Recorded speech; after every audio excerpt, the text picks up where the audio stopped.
ഈ സർവീസിൽ നിന്നിപ്പോൾ എന്തായാലും പുറത്തു വന്നല്ലോ. ഈ സർവീസിനുള്ളിൽ തന്നെ മാം ഒരുപാട് തിരിച്ചടികളും ബുദ്ധിമുട്ടുകളും ഒക്കെ മാം നേരിട്ടിട്ടുണ്ടോ?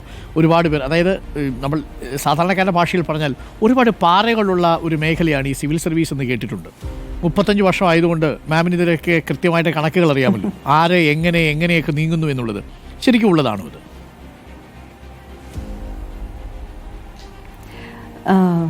സിവിൽ സർവീസ് ഇപ്പം IASൻ്റെ അകത്ത് ഞാൻ പറയാം, ഇങ്ങനെ എൻ്റെ അനുഭവത്തിൽ എനിക്കൊരു കൊളീഗ്സിൽ നിന്ന് ഒരു പാര എന്ന് പറഞ്ഞിട്ട് എനിക്ക് കാര്യമായിട്ട് തോന്നിയിട്ടില്ല.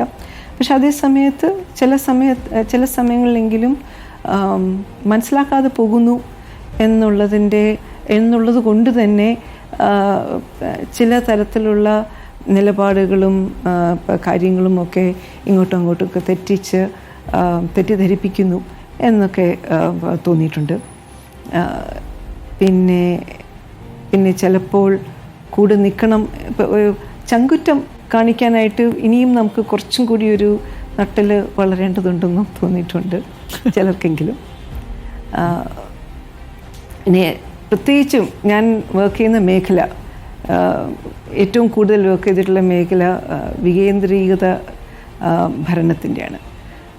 IAS എന്ന് പറയുന്നത് തന്നെ ഒരു കേന്ദ്രീകൃത ഭരണം കാഴ്ചവെക്കുന്ന ഒരു ഉദ്യോഗസ്ഥ വൃന്ദമാണ്. അതിൻ്റെ അകത്ത് നിന്നുകൊണ്ട് വികേന്ദ്രീകരണം മനസ്സിലാക്കി എടുക്കാനായിട്ട് പലർക്കും പറ്റുന്നില്ല എന്നുള്ളൊരു വിഷമമുണ്ട്. ഈ വിവിധ നേതാക്കൾക്കൊപ്പം വിവിധ സർക്കാരുകളുടെ ഭാഗമായിട്ട് ശാരദാ മുരളീധരൻ പ്രവർത്തിച്ചിട്ടുണ്ട്. അതിൽ ഏറ്റവും ഒടുവിൽ വിരമിക്കുന്നതാവട്ടെ പിണറായി വിജയൻ സർക്കാരിൻ്റെ 2ാം ടൈമിലെ ചീഫ് സെക്രട്ടറി ആയിട്ടാണ്. ഏറെക്കാലം ഡോക്ടർ വി വേണുവിന് ശേഷം ശാരദാ മുരളീധരൻ ഉണ്ടായിരുന്നു. ശ്രദ്ധേയമായ പദ്ധതികൾ, നേരത്തെയുള്ള യാത്ര കഴിഞ്ഞതിന് ശേഷമുള്ള സമയത്താണ് മാം വരുന്നത്, ഈ നവകേരള യാത്രയൊക്കെ കഴിഞ്ഞിട്ട്. അപ്പോൾ ഈ വിവിധ നേതാക്കളെ ഒന്ന് താരതമ്യമൊക്കെ ചെയ്യുകയാണെങ്കിൽ എങ്ങനെയാണ് മുഖ്യമന്ത്രി പിണറായി വിജയനെയും ഒക്കെ മാം വിലയിരുത്തുന്നത്? എനിക്ക് മുഖ്യമന്ത്രി പിണറായി വിജയനെ സംബന്ധിച്ചിടത്തോളം വലിയ ബഹുമാനമാണ്.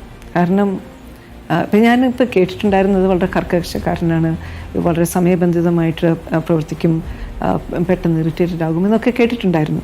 പക്ഷെ ഞാൻ നേരിൽ കാണുമ്പോഴത്തേക്കും ഞാൻ ശരിക്കും അടുത്ത് അദ്ദേഹത്തിനെ കണ്ടത് കോവിഡിൻ്റെ സമയത്താണ്. കോവിഡിൻ്റെ സമയത്ത് ഞാൻ കണ്ടത് കേരളം എന്നല്ല, ഏതൊരു തരം ദേശീയ അന്തർദേശീയ തലത്തിൽ നമ്മൾ റെസ്പെക്റ്റ് ചെയ്യേണ്ടുന്ന ഒരു സ്റ്റേറ്റ്സ്മെന്നെയാണ് കണ്ടത്. അന്ന് ഈ നാടിന് വേണ്ടി അഹോരാത്രം പ്രയത്നിക്കുക മാത്രമല്ല, ഇതിൻ്റെ ഓരോ വിഷയം, ഓരോ കാറ്റഗറി ആളുകളുടെ സംവിധാനങ്ങളുടെ വിഷയങ്ങൾ അടുത്തറിഞ്ഞ് അതിനുള്ള നേതൃത്വം കൊടുക്കുകയും ഞങ്ങൾ ആരെയും ഒരു നിമിഷം പോലും അലസമായിട്ട് പ്രവർത്തിക്കാൻ അനുവദിക്കാതെ, പിന്നെ ഇത് കേരളത്തിന് മുഴുവനും വിഷയങ്ങളൊക്കെ പറഞ്ഞ് ധരിപ്പിച്ച് ഇപ്പം അത് ഇതുപോലെ തന്നെ ഞാൻ 2018 ഫ്ലഡ്സിൻ്റെ സമയത്ത് ഉണ്ടായിരുന്നില്ല. പക്ഷെ അന്ന് വേണു ഇവിടെ ഉണ്ടായിരുന്നു.